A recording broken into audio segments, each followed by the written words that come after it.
النهارده ان شاء الله هنعمل مع بعض وصفة شتوية حلوة جدا. هنعمل مع بعض السبانخ بالفريك. تعالوا نشوف مع بعض ازاي عملناها. اوعي تغيري الفيديو علشان مليان تريكات واسرار حلوة جدا هتخلي اللي مش بياكل السبانخ هياكلها. هجيب هنا معلقتين من السمنة وهنزل عليهم ببصلتين مبشورين بشر ناعم. بصلتين صغيرين كده. هتبدأي تشوحيهم.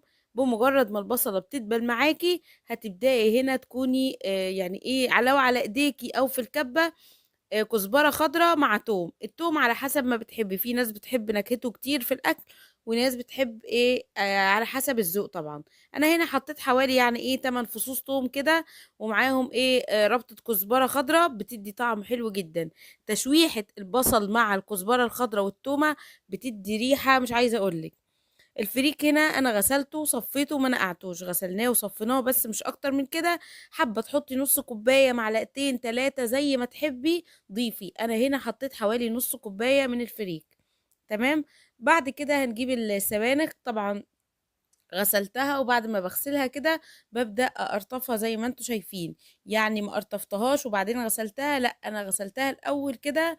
نقعتها في مية وخل وغسلتها كويس تمام. وبعد كده بقى هي هبدأ اقرطفها زي ما انتوا شايفين.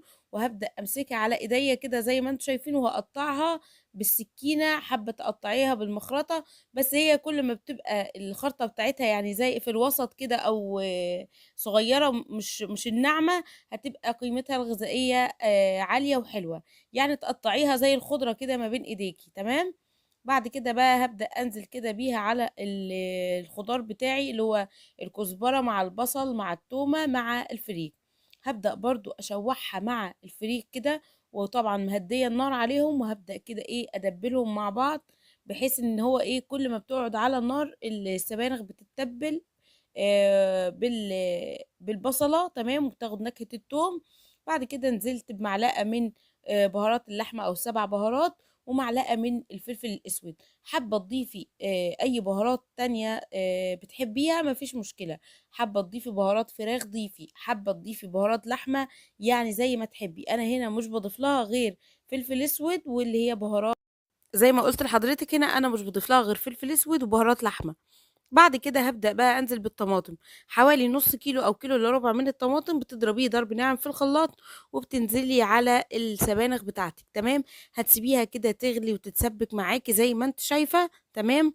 وضيفي ملح حاجة بسيطة يعني ايه مثلا شوفي الشوربة بتاعتك وظبطي الملح ايه براحتك تمام. بعد كده بعد ما بتغلي الطماطم معايا ببدأ كده أزيدها بالشوربة تمام. طبعا الفريك بيشرب شوربة كتير. فانت حابه تقللي الفريك معاكي قلليه، حابه تضيفي فريك كتير مفيش مشكله. بس عايزه اقول لكم كان طعمها جميل جدا. هنا انا نزلت عليها بمعلقه من اللي هي مرقه الدجاج البودر تمام. بتدي طعم برضو حلو جدا في الاكل. عندك بهارات خضار او مرقه خضار ضيفي يعني المتوفر عندك. حابه تستغني عن الخطوه دي مفيش اي مشكله. هنبدأ بقى كده زي ما شفتوا كده سبتها تستوي معايا. بمجرد ما الفريك استوى هبدأ أغرفها. عايزة أقول لكم كان طعمها وريحتها قلب الدنيا. فجربوها وإن شاء الله تحبوها. حابة تعمليها بحبة رز مفيش مشكلة. قبل كده عملتها على الصفحة وعلى القناة على اليوتيوب. عملتها بالحمص كانت يعني جميلة جدا. وناس كتيرة جربتها وشكرت فيها وقالت ان هي عمرها ما كانت السبانخ بس بالطريقة دي بجد بجد بتبقى بتفرق وبتطلع معاكي حلوة جدا. يلا بقى لو عجبكم الفيديو عجبتكم الوصفة ما تنسونيش في اللايك والشير. اشوفكم في فيديو جديد مع السلامة.